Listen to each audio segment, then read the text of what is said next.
Elle a amené l'homme avec qui elle veut se marier au village, pour le présenter à ses parents. « Papa, voici l'homme avec qui je veux me marier. » Il fut étonné de la pauvreté de leur famille, de la manière dont son beau-père s'était habillé. Il ne croyait pas du tout ce qu'il voyait devant lui. Il ne faisait que le regarder droit dans les yeux. La maison dans laquelle il vivait était sans porte, sans fenêtre. Les murs étaient déjà moussus. Il a découvert les herbes autour de lui. Et, du haut vers le bas de la maison où vivaient les parents de sa petite amie, tout était moussu. Sur le champ, il se souvint de ce qu'il lui avait demandé sur la route. « Pourquoi ton village est-il si loin? Tous les endroits où tu m'amènes sont détruits. Toutes les routes sont déjà endommagées. C'est quel genre de village ça? Du jamais vu. Rien que des herbes partout. Tu ne peux pas me dire de donner de l'argent à tes parents pour qu'ils viennent te voir en ville. Maintenant que je sais tout ça, tu sais combien on achète une voiture? Je ne suis pas du tout d'accord avec tout ce que tu me fais. Rosaline, c'est quoi ça? C'est ta maison familiale?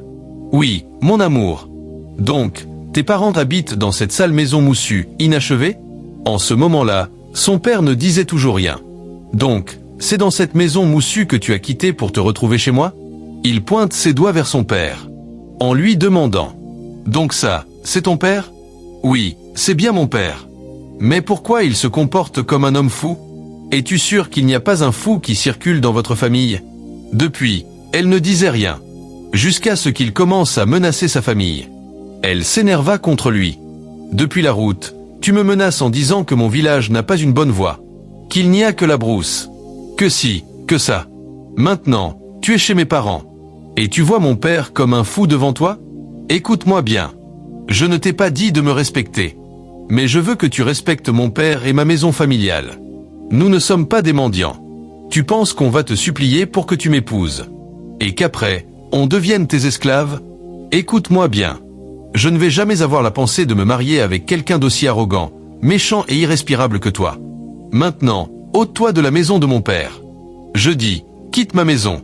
Elle se tourne vers le portail et l'ouvre. Maintenant, sors de chez moi avant que je ne change envers toi. Sans discuter.